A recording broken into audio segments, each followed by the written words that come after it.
Hello students, let's start our today's session of the physics. Okay, तर last time आपण dimension अनालिसिसचं first application बघितलं होतं किंवा सध्या बघत आहोत. ते म्हणजे काय, to check dimensional homogeneity of a physical equation. म्हणजे अकॉर्डिंग टू डायमेन्शन एखादं इक्वेशन करेक्ट आहे का नाही हे आपण काय करत होतो, लास्ट लेक्चरला चेक करत होतो. आता एखादं इक्वेशन डायमेन्शनल होमोजिनियस आहे का नाही हे कसं कळणार आहे, तर त्याच्यामध्ये किती टर्म्स आहेत त्या अगोदर बघावे लागतील आणि प्रत्येक टर्मचं आपल्याला डायमेन्शन काढावं लागेल. सगळ्यांचं डायमेन्शन जर सेम येत असेल तर त्याला काय म्हणणार आपण, डायमेन्शनली करेक्ट इक्वेशन. सगळ्या टर्मचं डायमेन्शन सेम येत नसेल तर त्याला काय म्हणणार आपण, डायमेन्शनली इनकरेक्ट इक्वेशन. ठीक आहे. तर इथे एक महत्वाचं सेंटेन्स काय आहे, हे काही इक्वेशन न्यूमरिकली करेक्ट असतात परंतु डायमेन्शनली करेक्ट असतील असं नाहीये. Okay, all numerically correct equations, एक महत्वाचं स्टेटमेंट आहे बघा. All numerically correct equation may not be dimensionally correct. आता एक इक्वेशन नंबर 4, याचा वापर आपण करतोय डिस्प्लेसमेंट इन n सेकंड काढण्यासाठी. म्हणजे हे न्यूमरिकली ओके इक्वेशन आहे परंतु ते डायमेन्शनली मात्र ओके नाहीये इक्वेशन. आणखी एक इक्वेशन बघूया आपण. Question 5, show that expression for time period of simple pendulum okay is given bye t is equal to 2 pi square root of L by G is dimensionally correct. Okay, तर याच्यामध्ये एक equation आहे t is equal to 2 pi square root of L by G. हे equation डायमेन्शनली correct आहे हे दाखवायचं आहे. आता हे ऍक्च्युली कुणाचं इक्वेशन आहे बघा, टाइम पिरियड ऑफ सिंपल पेंडुलमचं हे इक्वेशन आहे. Time period of simple pendulum. ठीक आहे, time period of simple pendulum. याच्यामध्ये टी म्हणजे काय आहे, टाइम पिरियड आहे. 2 पाय हा एक नंबर आहे, एल म्हणजे लेंथ आणि जी म्हणजे ऍक्सेलरेशन ड्यू टू ग्रॅव्हिटी. तर हे इक्वेशन डायमेन्शनली करेक्ट आहे हे आपल्याला दाखवायचं आहे. तर सुरुवातीला मला सांगा, या इक्वेशन मध्ये एकूण टर्म्स किती आहेत? सांगा या इक्वेशन मध्ये. 1 2 3 4 आर द ऑप्शन्स. एकूण टर्म्स किती आहेत सांगू शकताय?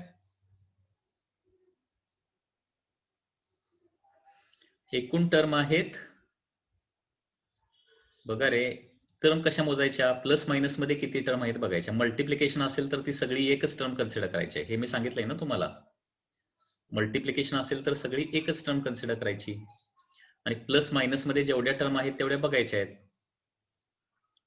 तर याच्यामध्ये लेफ्ट हँड साईडला एकच टर्म दिसते तुम्हाला, कॅपिटल टी, आणि राईट हँड साईडला 2 पाय रूट एल बाय जी अशी मल्टिप्लिकेशनची एकच टर्म आहे रे. त्याच्यामुळे इथं एकूण टर्म्स आहेत 2. तर या 2 टर्मचं फक्त आपल्याला काय करायचं आहे, डायमेन्शन काढायचं आहे. आता पहिली टर्म आहे टी म्हणजे काय, टाइम पिरियड. याचं डायमेन्शन काय येणार बघा, टाइम पिरियडचं dimension you know it, m0 l0 t1. ठीक आहे. त्याच्यानंतर दुसरी टर्म आहे that is 2 pi under root L by G. Okay, तर 2 पाय हा नंबर आहे, त्याचं डायमेन्शन पाहिजे तर लिहितो मी m0 l0 t0. नंबरला डायमेन्शनच नसतं मुळात. 2 इंटू पाय देखील नंबर, 2 देखील नंबर, इंटू स्क्वेअर रूट मध्ये एल म्हणजे लेंथ आहे, लेंथचं डायमेन्शन काय लिहू सांगा, m0 l1 t0 divided by जी म्हणजे ऍक्सेलरेशन ड्यू टू ग्रॅव्हिटी. ते एक प्रकारचं ऍक्सेलरेशन आहे आणि ऍक्सेलरेशनचं डायमेन्शन काय असतं, m0 l1 t-2. हे ऍक्सेलरेशनचं डायमेन्शन आहे. ठीक आहे. मग आता बघा m0 l0 t0 ते काय लिहायची गरज नाही. आता काय करूया, ह्या स्क्वेअर रूट मध्ये 2 डायमेन्शनचं एक डायमेन्शन अगोदर करूया. 2 डायमेन्शनचं एक डायमेन्शन कसं येणार बघा, डिव्हिजन असेल तर काय करायचं असतं मी सांगितलं मी, पॉवरचं सबट्रॅक्शन. म्हणजे m च्या पॉवरची वजाबाकी, l च्या पॉवरची वजाबाकी, t च्या पॉवरचं subtraction. So m raise to 0 - 0 म्हणजे 0 येणार. एल रेस टू 1 - 1 म्हणजे 0 येणार. आणि टी रेस टू किती येणार सांगा रे? टी रेस टू किती येणार बघा? टी रेस टू काय येते?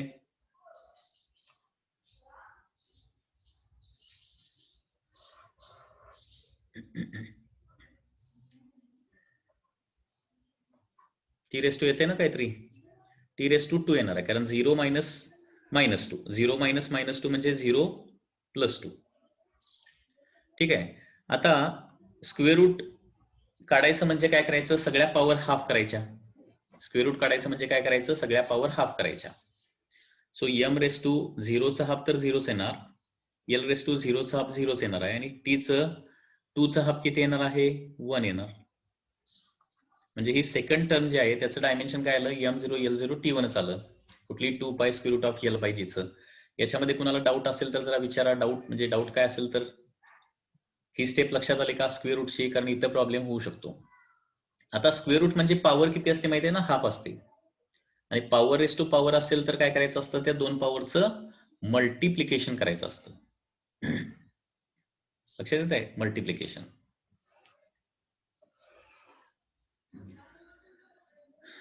किंवा हे पाहिजे तर तुमच्या कन्व्हिनियन्ससाठी परत असले तो स्क्वेअर रूट म्हणजे m raise to 0 l raise to 0 t raise to 2 आणि स्क्वेअर रूट म्हणजे पॉवर लिहायची किती? Raise to half. आणि पॉवर रेस टू पॉवर असेल तर काय करायचं असतं? पॉवरचं मल्टिप्लिकेशन करायचं असतं. म्हणजे हाफ इंटू 0 म्हणजे 0 येणार, हाफ इंटू 0 म्हणजे 0, आणि t raise to 2 raise to half म्हणजे 2 इंटू हाफ म्हणजे किती होणार? 1 येणार. आता बघा इथं दोन्हीचं डायमेन्शन तेवढंच आहे ना? सेमच आहे. म्हणजे फर्स्ट टर्म जे आहे टाइम पिरियड त्याचं डायमेन्शन आणि 2π√l/g याचं डायमेन्शन सेम आहे. सो दिस इक्वेशन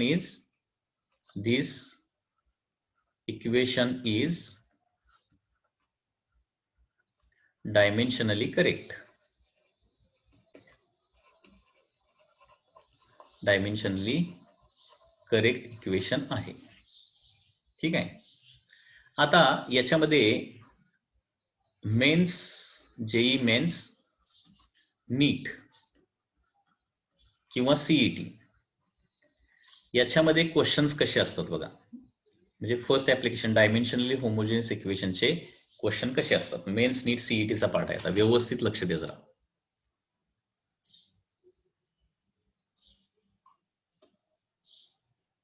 बघा कसा पार्ट येणार आहे. याच्यामध्ये क्वेश्चन कसे असतात बघा. Question are like this.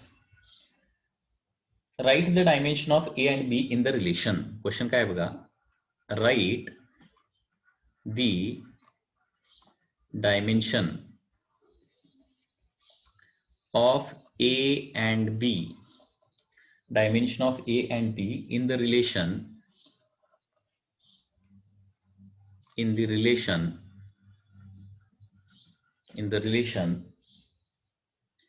P is equal to B minus x square divided by AT. Here P is the power, x is the distance and T is the time. Here P काय म्हटलंय? Power म्हटलेलं आहे. Okay. त्याच्यानंतर x म्हणजे आहे distance, and t म्हणजे काय आहे? टाइम आहे. T is equal to time.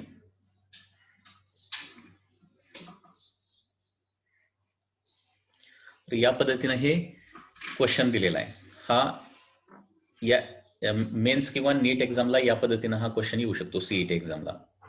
तर इथे एक इक्वेशन दिलंय आणि त्या इक्वेशन मधून हे डायमेन्शनली होमोजिनियस इक्वेशन आहे पहिली गोष्ट. तर या इक्वेशनचा वापर करून ए आणि बी चे तुम्हाला डायमेन्शन काढायला सांगितले. ओके. आता हे इक्वेशन बघितल्यानंतर सगळ्यात अगोदर पहिलं जे डायमेन्शन मिळणार आहे ते बीचं डायमेन्शन मिळेल. Okay. So from above equation बीचं जे डायमेन्शन येणार आहे ते काय येणार बघा. m0 l2 t0 येणार आहे. m0 l2 t0 हे डायमेन्शन कसं आलं? तुम्हाला काय थिंक करता येते? जरा विचार करा. मी सांगणार आहे, एक्सप्लेन करणार आहे कसं येते ते. परंतु कोणाला जर कळलं असेल की हे m0 l2 t0 कसं आलं, कोण सांगू शकत असेल तर सांगताय काय बघा. मी काय करतो, थोडस अनम्यूट करतो.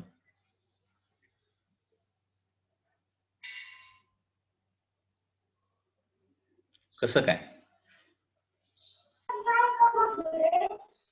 डिस्टन्स मधून डिस्टन्स मायनस होत. करेक्ट. ही तुम्हाला एक कन्सेप्ट मी सांगितली माहिती आहे ना. हे बघा, ह्या फिजिकल क्वांटिटी आहेत सगळ्या. पी, बी, एक्स, ए, टी या सगळ्या फिजिकल क्वांटिटी आहेत. फिजिकल क्वांटिटी म्हणल्यावर युनिट काहीतरी त्यांना असणार आहे. आता मला सांगा, तुम्हाला असं सांगितलं की मास मधून डिस्टन्स वजा करा, मायनस करा, डिस्टन्स मायनस करा. हे पॉसिबल आहे का? असं होऊ शकत नाही ना कधीच. मास मधून डिस्टन्स मायनस करा असं म्हटलं तर चालणार नाहीये, लक्षात घ्या. किंवा तुम्हाला असं सांगितलं, परवाच क्वेश्चन विचारला होता, 5 kg मायनस 2 सेकंड किती येणार? असं होऊ शकत नाही कधी. 5 kg मायनस 2, 5 मायनस 2 होऊ शकतं, 5 kg मायनस 2 सेकंड होऊ शकत नाही. म्हणजे ऍडिशन किंवा सबट्रॅक्शन कुणाचं होऊ शकतं? ज्यांचं युनिट सेम आहे किंवा डायमेन्शन सेम आहे त्यांचंच ऍडिशन सबट्रॅक्शन होऊ शकतं. आता इथं बी मायनस एक्स स्क्वेअर करतोय आपण इक्वेशन मध्ये, म्हणजे याचा अर्थ काय होणार आहे, जे बी चं डायमेन्शन असलं पाहिजे ते एक्स स्क्वेअरचं असलंच पाहिजे, तरच आपण इथं सबट्रॅक्शन करू शकणार ना. लक्षात येते का? हे लॉजिक इथं वापरायचं आहे. ओके, तर बघा, फ्रॉम अबव इक्वेशन काय झालं पाहिजे, डायमेन्शन ऑफ बी जे काय असलं पाहिजे तेच डायमेन्शन ऑफ एक्स स्क्वेअर असलंच पाहिजे, तरच आपण सबट्रॅक्शन. हे बघा, डिफरंट डायमेन्शन असेल तर मल्टिप्लिकेशन डिव्हिजन चालेल, परंतु ऍडिशन सबट्रॅक्शन होत नाही डिफरंट डायमेन्शन असेल तर. इम्पॉसिबल थिंग आहे ती. ओके, बी मायनस एक्स स्क्वेअर केलंय, याचा अर्थ काय झाला पाहिजे, बीचं डायमेन्शन आणि एक्स स्क्वेअरचं डायमेन्शन सेमच असलं पाहिजे, तरच ते सबट्रॅक्शन होऊ शकते, अदरवाईज सबट्रॅक्शन होऊ शकत नाही. त्याच्यामुळे बीचं जे डायमेन्शन असेल ते एक्स स्क्वेअरचं डायमेन्शन असलंच पाहिजे. लक्षात येत आहे? आणि एक्स म्हणजे काय सांगा, डिस्टन्स आहे ना.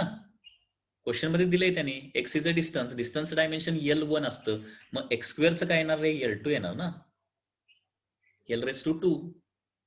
म्हणजेच बीचं डायमेन्शन आलं M0 L2 T0. ही कन्सेप्ट लक्षात आली का रिपीट करावी लागेल जर असं मला सांगा. रिपीट लागत असेल तर रिपीट सांगा, अदरवाईज अंडरस्टूड लिहा.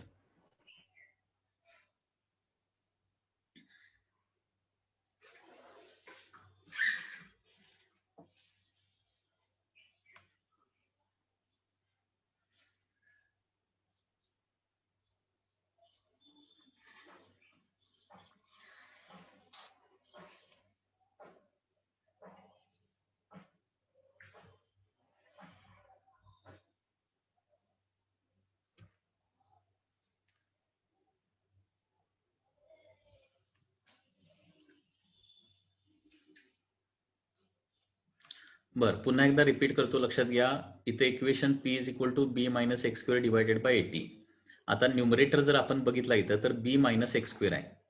आता एक कॉमन सेन्स आहे, कॉमन लॉजिक आहे की दोन फिजिकल क्वांटिटीचं युनिट सेम असेल किंवा डायमेन्शन सेम असेल तरच काय होऊ शकतं, त्यांचं आपण सबट्रॅक्शन फिजिक्समध्ये करू शकतो, अदरवाईज करू शकत नाही. उदाहरण मी काय दिलं होतं, समजा तुम्हाला सांगितलं 3 kg मायनस 2 सेकंड किती येणार, तर याचं आन्सर तुम्ही काढू शकणार नाही. 3 kg मायनस 2 kg करता येतं, 3 kg मायनस 2 kg म्हणजे 1 kg येणार. ओके, किंवा 3 सेकंड मायनस 2 सेकंड म्हणजे 1 सेकंड येणार, परंतु 3 kg मायनस 2 सेकंड असं होऊ शकत नाही ना. म्हणजे दोन फिजिकल क्वांटिटीचं ऍडिशन किंवा सबट्रॅक्शन जर व्हायचं असेल तर दोघांचं युनिट सेम असलं पाहिजे. युनिट सेम असलं पाहिजे म्हणजेच दोघांचं आता युनिट जर दोन फिजिकल क्वांटिटीचं सेम असेल तर डायमेन्शन सेम असणारच ना, कारण युनिट वरून पण डायमेन्शन येते, लक्षात घ्या. ओके, त्याच्यामुळं बी मायनस एक्स स्क्वेअर ज्या अर्थी आहे तिथं आपण बी मधून एक्स स्क्वेअर मायनस करायला लागलोय, म्हणजे जे बीचं डायमेन्शन असणार आहे तेच एक्स स्क्वेअरचं असलंच पाहिजे, बरोबर ना. जे बीचं असणार आहे ते एक्स स्क्वेअरचं असलंच पाहिजे ना. म्हणजे आता एक्स स्क्वेअरचं युनिट काय येणार सांगा, एक्स स्क्वेअरचं युनिट काय येणार, एक्स काय आहे, डिस्टन्स आहे, डिस्टन्सचं युनिट काय, मीटर, SI सिस्टीम मध्ये. ठीक आहे, एक्स स्क्वेअरचं युनिट काय येणार, मीटर स्क्वेअर. हे तर लक्षात येतं, एक्स स्क्वेअरचं युनिट मीटर स्क्वेअर. मग बीचं युनिट काय असलं पाहिजे, मीटर स्क्वेअर मधूनच मायनस मीटर स्क्वेअर करणार ना आपण, बी हे मीटर स्क्वेअर मध्येच असलं पाहिजे, तरच ते सबट्रॅक्शन पॉसिबल आहे. मग आता बी मीटर स्क्वेअर असेल तर मीटर स्क्वेअर वरून पण डायमेन्शन तुम्ही काढू शकताय ना. मीटर हे कुणाचं युनिट आहे, लेन्थचं युनिट आहे. मग मीटर स्क्वेअर म्हणजे लेन्थ स्क्वेअर येणार, त्याच्यामुळे त्याचं डायमेन्शन L स्क्वेअर. आता लक्षात आलं का? परत रिपीट करायला पाहिजे, सांगा. रिपीट जेवढा वेळ लागेल तेवढं रिपीट करूया, काही प्रॉब्लेम नाही. पाहिजे तर डायमेन्शनच्या अगोदर थोडा युनिटचा विचार करा, म्हणजे तुम्हाला हे लक्षात येईल. पुन्हा एकदा सांगतो, बी मायनस एक्स स्क्वेअर इथे इक्वेशन मध्ये दिसतंय. अगोदर इक्वेशन मध्ये डायमेन्शन काढण्यासाठी काय करायचं, ऍडिशन सबट्रॅक्शन कुठं आहे ते बघायचं, म्हणजे तुम्हाला लक्षात येते. ओके, पहिली गोष्ट म्हणजे सेम युनिट असेल तरच आपण ऍडिशन सबट्रॅक्शन करू शकतो. बी मायनस एक्स स्क्वेअर आहे म्हणजे बी आणि एक्स स्क्वेअरचं इथं सबट्रॅक्शन आहे, बरोबर. आता एक्स स्क्वेअरचं युनिट काय येणार आहे, एक्स म्हणजे डिस्टन्स आहे असं दिलंय क्वेश्चन मध्ये स्पेसिफिकली. एक्स स्क्वेअरचं युनिट मीटर स्क्वेअर येणार, मग बीचं युनिट देखील मीटर स्क्वेअरच असलं पाहिजे, कारण मीटर स्क्वेअर मायनस मीटर स्क्वेअरच करू शकतो आपण. मग बीचं युनिट मीटर स्क्वेअर असेल, ओके, म्हणजे बीचं युनिट मीटर स्क्वेअर येणार ना. बीचं युनिट मीटर स्क्वेअर म्हणजे डायमेन्शन काय येणार, एल स्क्वेअर येणार, कारण मीटर म्हणजे लेंथ असते. ओके, म्हणजे बीचं जे डायमेन्शन असणार तेच एक्स स्क्वेअरचं डायमेन्शन असणार आहे. एक्स स्क्वेअरचं डायमेन्शन L2, त्याच्यामुळे बीचं डायमेन्शन देखील L2. ठीक आहे. आता बघा, आता ए जे आहे ते डिव्हिजनला आहे. आता ए डिव्हिजनला असल्यामुळं त्याचं डायमेन्शन काढण्यासाठी सगळे डायमेन्शन आपल्याला ठेवावे लागतील. ओके, ऑल्सो फ्रॉम इक्वेशन बघा, डायमेन्शनच काढायला अवघड जात असेल तरी युनिट ठेवून देखील काढू शकताय. बघा, आता लेफ्ट हँड साइडला पी म्हणजे पॉवर आहे, पॉवरचं डायमेन्शन ठेवतो. पॉवरचं डायमेन्शन काय, m1 L2 T-3. डायमेन्शन अगोदर पार्ट पाहिजेत, ठराविक डायमेन्शन, इज इक्वल टू न्यूमरेटरचं डायमेन्शन काय येणार रे. आता metre square minus metre square म्हणजे मीटर स्क्वेअरच आलेला असणार ना, म्हणजे फक्त L2 येणार न्यूमरेटरचं डायमेन्शन, बरोबर आहे ना. Metre square minus metre square म्हणजे सम मीटर स्क्वेअर असणार, सम मीटर स्क्वेअर म्हणजे L स्क्वेअर. ए म्हणजे काय आहे, ए काढायचं आहे, सॉरी एचं डायमेन्शनच माहिती नाही आपल्याला, आणि त्याच्या बरोबर काय आहे, टाइम आहे, टाइम म्हणजे T1. लक्षात आलं. आता हे सगळं LHS ला नेतो, सॉरी ए ला LHS ला नेतो आणि बाकी सगळं RHS ला आणतो. मग ए इज इक्वल टू काय होणार बघा, L स्क्वेअर डिवायडेड बाय, हे इकडे येणार ब्रॅकेट, m1 L2 T-3 आणि हे T1 ऍज इट इज. ठीक आहे. आता ए इज इक्वल टू, अगोदर ह्या दोन ब्रॅकेटचं एक ब्रॅकेट करतो, L square divided bye m1 as it is, L2 as it is, कारण इथं ml तर काय नाहीये. आता इथं T⁻³ आणि T⁻1 आहे, म्हणजे T⁻, फायनली इथं किती होणार, T⁻². ब्रॅकेटचं मल्टिप्लिकेशन असेल तर पॉवरचं काय करायला सांगितलं मी, ऍडिशन, म्हणजे -3 + 1 म्हणजे काय येणार आहे, -2. आणि याच्यानंतर आता डिव्हिजन असेल तर पॉवरचं काय करतो, सबट्रॅक्शन करतो, म्हणजे एचं फायनल डायमेन्शन येणार आहे बघा, इथं नाही म्हणजे m⁻0 आहे, 0 - 1 म्हणजे -1, L⁻2 -2 म्हणजे 0, आणि इथं पाहिजे तर इथं m0 T0 नाहीये, ते 0 0 असतात. 0 - -2 म्हणजे काय येणार आहे, T⁻2 येणार आहे. तर या पद्धतीनं m-1 L0 आणि T2 हे एचं डायमेन्शन येणार आहे. एनी डाऊट, असे क्वेश्चन तुम्हाला जेई मेन्स किंवा नीटला असू शकतात किंवा CET ला देखील असू शकतात. ओके, हे टेक्स्टबुक मध्ये दिलेलं नाही तुम्हाला. याच्यामध्ये लक्षात आलं का, का डाऊट आहे आणखी काय, बोला. हा थोडासा काही स्टुडंटला अवघड पार्ट वाटेल, परंतु रिपिटेशन केल्यानंतर खूप इझी पार्ट वाटतो, आणि याला इझी करायची एकच मेथड सांगितली. आता जेवढं समजते तेवढं व्यवस्थित अंडरस्टँड करा, काय डाऊट असले विचारा, आणि परत युट्यूबवर काय करायचं, हाच पार्ट जरा रिपीटेडली बघायचा DSC फिजिक्स या चॅनलला, तर तुम्हाला हे डोक्यात फिक्सच होईल. खूप इझी आहे, जास्त अवघड नाहीये, लक्षात घ्या. असाच दुसरा एक क्वेश्चन बघूया, आणखी एक question.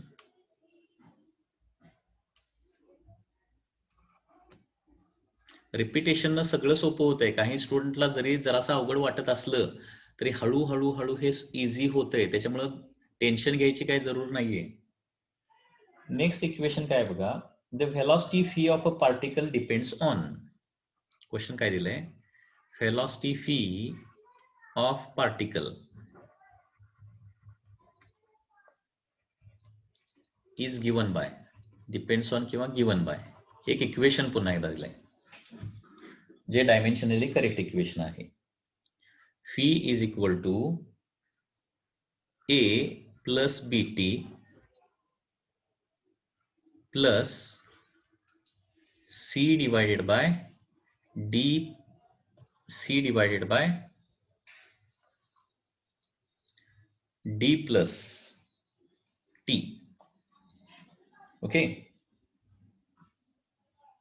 here t is a time.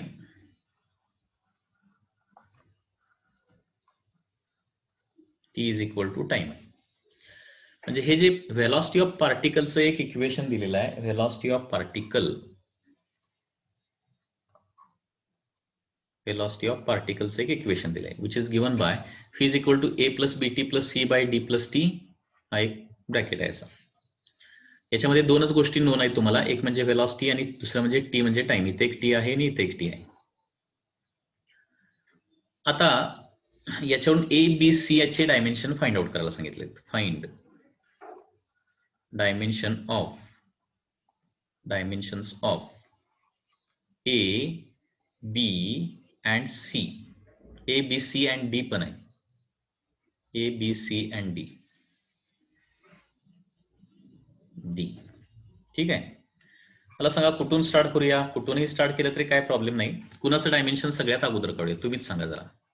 कुणाचं लगेच पडदिशी तुम्हाला लक्षात येत आहे, कुणाचं काढू शकतो. जे सोपं वाटतंय ते अगोदर सॉल्व्ह करायचं. कुणाचं डायमेन्शन सगळ्यात अगोदर येतंय, काय येतंय हे तुम्हाला जर माहिती असेल तर तुम्ही प्रॅक्टिस करा ना. मला काय माहितीच आहे सगळं, मी सगळं सांगेन. तुम्ही थिंक करायला पाहिजे थोडंसं. फास्ट सांगा लवकर. खूप इंटरेस्टिंग आहे हे. कोडी सोडवल्यासारखं आहे, लक्षात घ्या. डीचं डायमेन्शन काढूया म्हणतात अगोदर, सगळ्यात अगोदर डीचं डायमेन्शन. डी हा जो नंबर आहे, डीचे जे डायमेन्शन काय येईल रे डीचं डायमेन्शन? काय थिंक करा जरा, विचार करा. डी या टर्मचं डायमेन्शन काय येईल? डी हे कुणाला सेम असलं पाहिजे, कुणासारखं असलं पाहिजे. डीच काढूया अगोदर. Correct correct correct, absolutely correct. हे बघा डी प्लस टी आहे ना. टी म्हणजे काय? टाइम आहे. पुन्हा एकदा आपलं लॉजिक वापरा ना. कुणाचं ऍडिशन होऊ शकतं? सेम डायमेन्शन, सेम युनिट असणाऱ्या फिजिकल क्वांटिटीचंच डायमेन्शन, फिजिकल क्वांटिटीचंच ऍडिशन सबट्रॅक्शन होऊ शकतं. टाइम मध्ये टाइमच ऍड होऊ शकतो रे. त्याच्यामुळं dimension of D must be equal to काय असलं पाहिजे? डायमेन्शन ऑफ टी असलंच पाहिजे, तर त्यांचं हे ऍडिशन होऊ शकतंय. आणि टी म्हणजे टाइम आहे, त्याचं डायमेन्शन येणार आहे m0 l0 t1.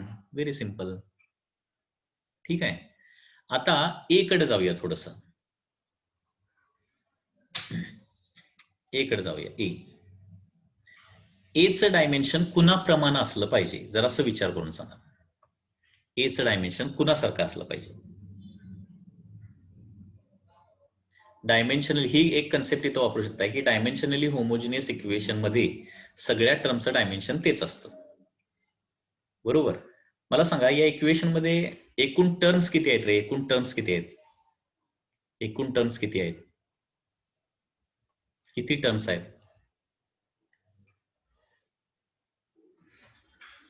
हे बघा, लेफ्ट हँड साइडला फी एक टर्म आहे. फिजिकल क्वांटिटी विचारत नाही मी, नंबर ऑफ टर्म्स विचारलोय. लेफ्ट हँड साइडला फी एक टर्म आहे. राईट हँड साइडला ए एक आहे. त्याच्यानंतर बीटी मल्टिप्लिकेशन म्हटलं की एकच घ्यायची, मल्टिप्लिकेशन डिव्हिजन असेल तर. आणि सी बाय डीटी ही याला देखील एकच टर्म कन्सिडर करायचं, कारण सी डिवायडेड बाय आहे ना. त्याच्यामुळं एकूण टर्म्स आहेत 1 2 3 4. 4 terms are total there. Okay.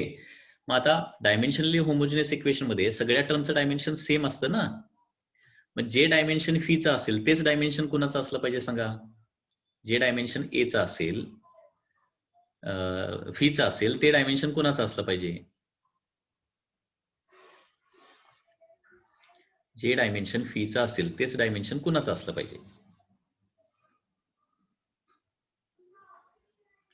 एचं असलं पाहिजे किंवा बीटीचं असलं पाहिजे किंवा सी बाय डीटीचं असलं पाहिजे.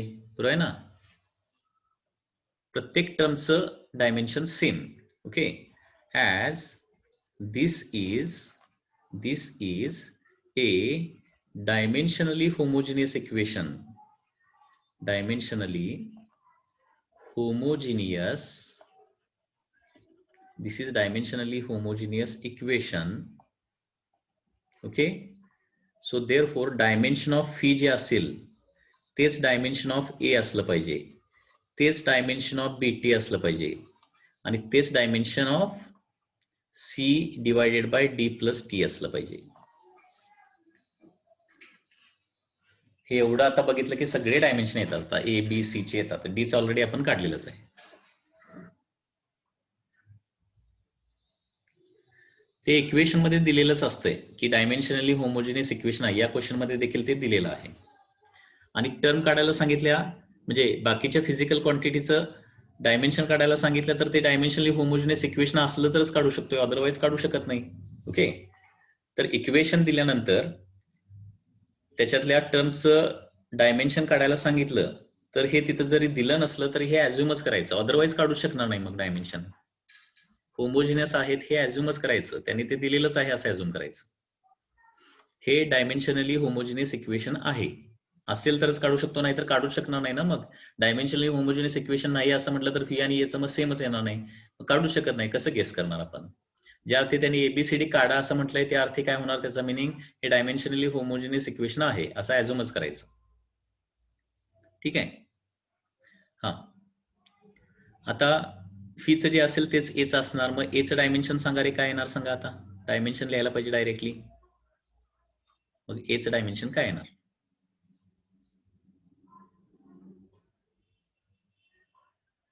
बोला लवकर, हे पाठ पाहिजे रे. म्हणून म्हटलं की इथपर्यंत येण्याच्या अगोदर ते इम्पॉर्टंट डायमेन्शन आहे ते पाठ करून या म्हणून सांगितलंय. ते पाठ करा अगोदर, नाहीतर मग इथं काय पुढचं काय जमणार नाही मग तुम्हाला.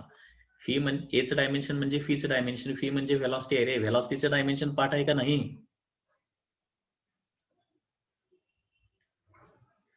m0 L1 t-1. ओके, त्याच पद्धतीनं बीटीचं डायमेन्शन, बीटीचं डायमेन्शन काय असलं पाहिजे? तेच असलं पाहिजे ना, m0 L1 t-1 असलं पाहिजे. आणि जे फीचं तेच एचं, तेच बीटीचं, तेच सी बाय डी प्लस टीचं. आता बीचं काढायचं असेल तर काय करावं लागेल? टी ला आरएचएस ला न्यावं लागेल ना. सो डायमेन्शन ऑफ बी काढायला m0 L1 t-1 ला डिवायडेड बाय टी करावं लागेल, म्हणजे t1 करावं लागेल. बरोबर. मग आता इथं काय होणार बघा, बीचं डायमेन्शन येणार m0 L1 आणि टी किती येणार रे?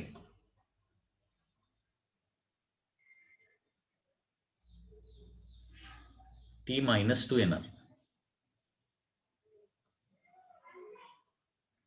t-2.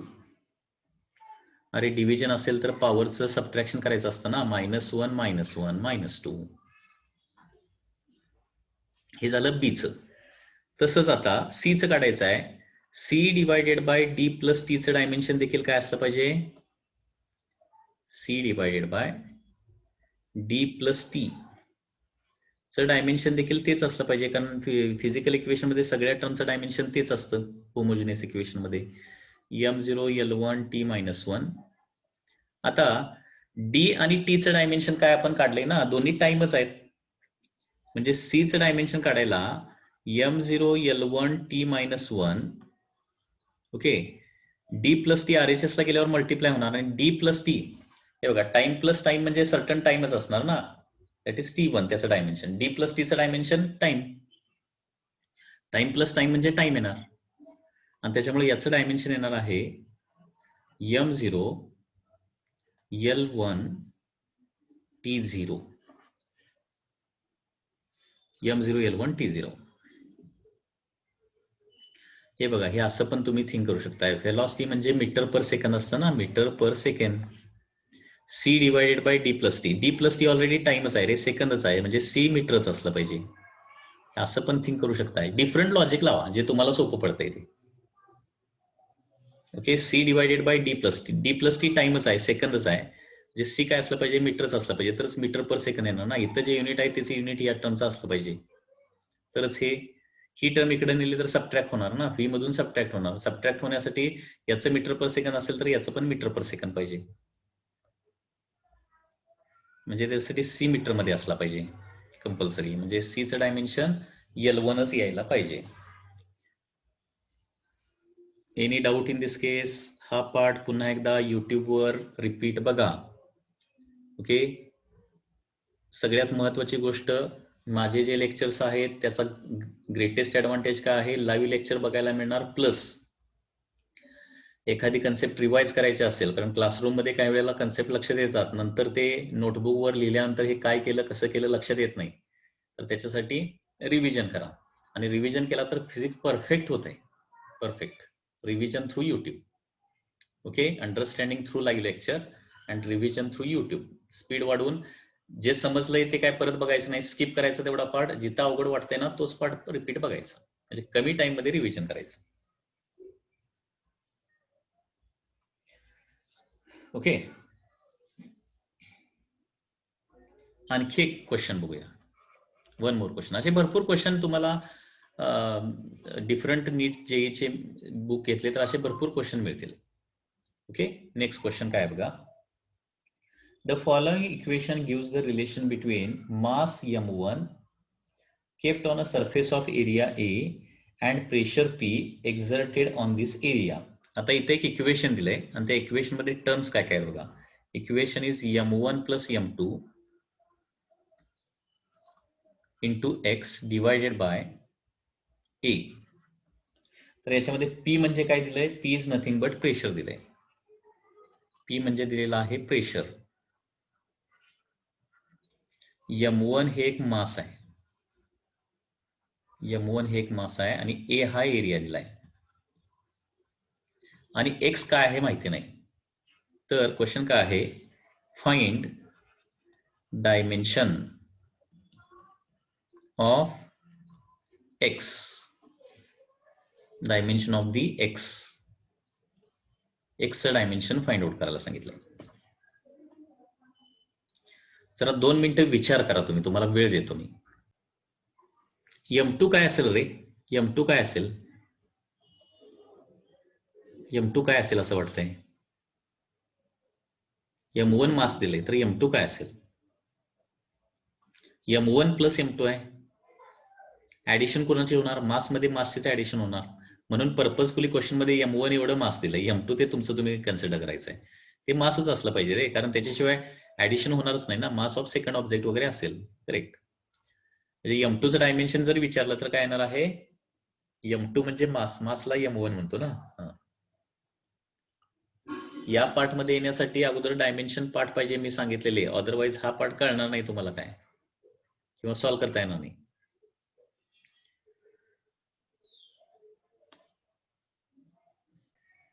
बघा रे, हे बघा लेफ्ट हँड साइडला एक मेथड अशी आहे, असं करू शकतोय. डायरेक्ट थिंक कसं करायचं सांगतो मी तुम्हाला. लेफ्ट हँड साइडला प्रेशर आहे ना, प्रेशर इज इक्वल टू काय असतंय रे, फॉर्म्युला, बेसिक फॉर्म्युला. असं पण थिंक करू शकताय तुम्ही. Pressure is equal to force divided by area. Force divided by area म्हणजे न्यूमरेटरला काय असला पाहिजे, फोर्स असला पाहिजे. बरोबर. ही एक मेथड आहे. दुसरी मेथड जी आहे ती पण मी सांगणार आहे. म्हणजे न्यूमरेटर फोर्स असला पाहिजे. आता फोर्सचा एक देखील एक फॉर्म्युला आहे माहिती आहे, फोर्सचा एक्सेलरेशन, फोर्सचा formula, force is equal to mass into acceleration. आता इथं मास तर आहेच ना समोर, मग एक्स काय असलं पाहिजे रे, एक्स काय असलं पाहिजे, फोर्स इज इक्वल टू, पुन्हा एकदा सांगतोय, प्रेशर म्हणजे फोर्स डिवायडेड बाय एरिया, म्हणजे m1 plus m2 into x ही जी टर्म आहे ती फोर्स असली पाहिजे. परत force is equal to mass into acceleration असतं. Force is equal to mass into acceleration. m1 plus m2 म्हणजे मासच आहे ना, म्हणजे एक्स म्हणजे काय असलं पाहिजे, एक्सेलरेशन असलं पाहिजे रे. आणि एक्सेलरेशनचं डायमेन्शन काय असतं, असं डायरेक्ट तोंडी काढता येते हे आन्सर.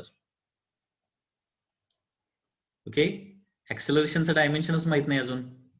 एक्सेलरेशनचं काय असतं, m0 L1 t-2. ठीक आहे. अदरवाइज हे असं करू शकताय, एक्सचं डायमेन्शन काढायला सगळ्या टर्म LHS ला नेऊया, ही दुसरी मेथड. ओके, तर P into A divided by m1 plus m2. आता काही जणांनी आन्सर जे काढलेले आहेत ते कशामुळे चुकलेले असणार मी सांगतो तुम्हाला. काही जणांना अजून डायमेन्शनच परफेक्टली लिहिता आले नाहीत, प्रेशरचं माहिती नाही, एरियाचं माहिती नाही, किंवा मासचं माहिती नाही.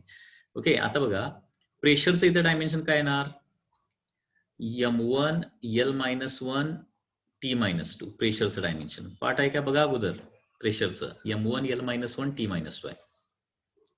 एरियाचं काय असतं रे, L2 असतं, L2 म्हणजे m0 L2 t0 divided by mass plus mass म्हणजे मास येणार, मासचं डायमेन्शन फक्त लिहा. इथं मास प्लस मास म्हणजे M1 प्लस M1 M2 वगैरे काय करायचं नाही, मल्टिप्लिकेशन नाही, ऍडिशन आहे ते लक्षात घ्या. दोन टर्मचं ऍडिशन असेल तर डायमेन्शन ऍज इट इज राहणार, कारण दोघांचं डायमेन्शन तेच असणार ना. ऍडिशन होते म्हटल्यावर दोघांचं डायमेन्शन तेच असणार. M1 प्लस M1 म्हणजे M1च लिहायचं, ते M2 वगैरे काय लिहायचं नाही, तिथं काहीतरी घोळ केलेला असेल बघा काही जणांनी. So X is equal to mass plus mass म्हणजे खाली डिनॉमिनेटरला मास आहे हे लक्षात घ्या. मास म्हणजे M1 डिनॉमिनेटरला. आता वरच्या दोन ब्रॅकेटचा एक स्क्वेअर ब्रॅकेट करतो अगोदर. M1 ऍज इट इज राहणार, कारण सेकंड टर्म मध्ये M काय नाही, M0च आहे. त्याच्यानंतर L raise to -1 L raise to 2 म्हणजे काय येणार आहे, L रेस टू 1 येणार, कारण -1 + 2 आणि T काय येणार आहे, -2 येणार, डिवायडेड बाय M1 आहे. M1 मध्ये काय होणार, 1 - 1 0, so M0 L1 T -2. So this is the final answer, M0 L1 T -2. Any doubt in this case? Doubt आहे का? तर असे क्वेश्चन जे आहेत बेस्ड ऑन डायमेन्शनल होमोजिनिटी चे क्वेश्चन्स असतात. आणखी एखादा क्वेश्चन घ्यायचा का पुढचा ऍप्लिकेशन बघायचा? आता भरपूर क्वेश्चन माझ्याकडे असे आहेत.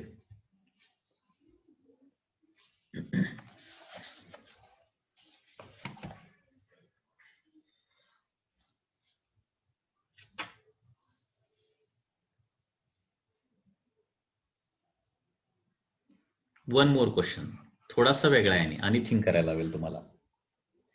तर क्वेश्चन काय दिलाय बघा, position of A particle at time T is given bye.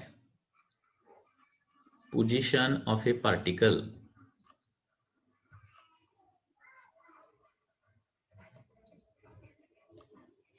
at a time t is given by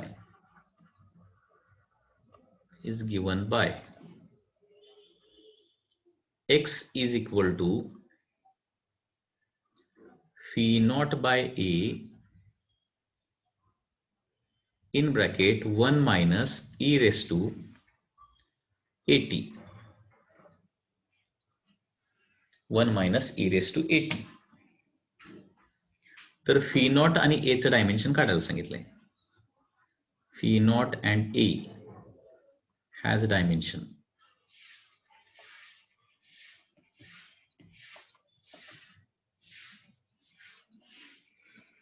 fee not and A has a dimension of.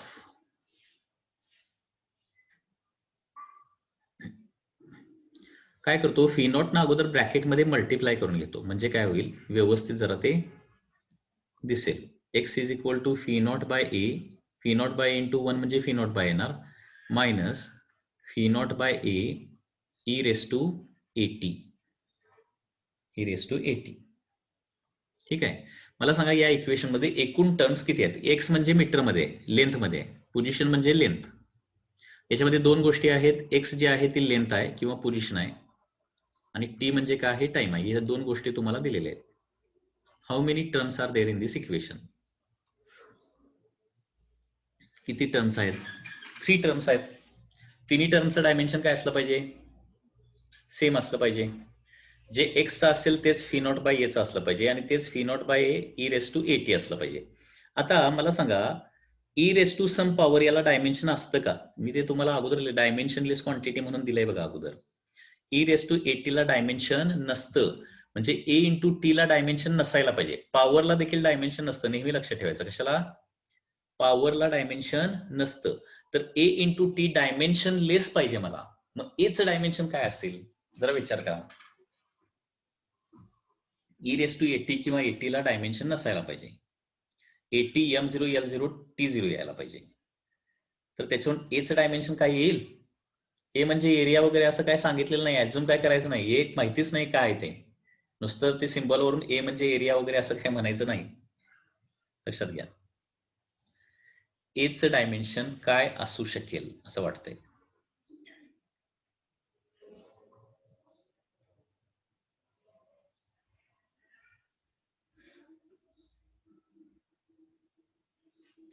हे बघा, टी म्हणजे तुम्हाला माहिती आहे ना, टाइम आहे.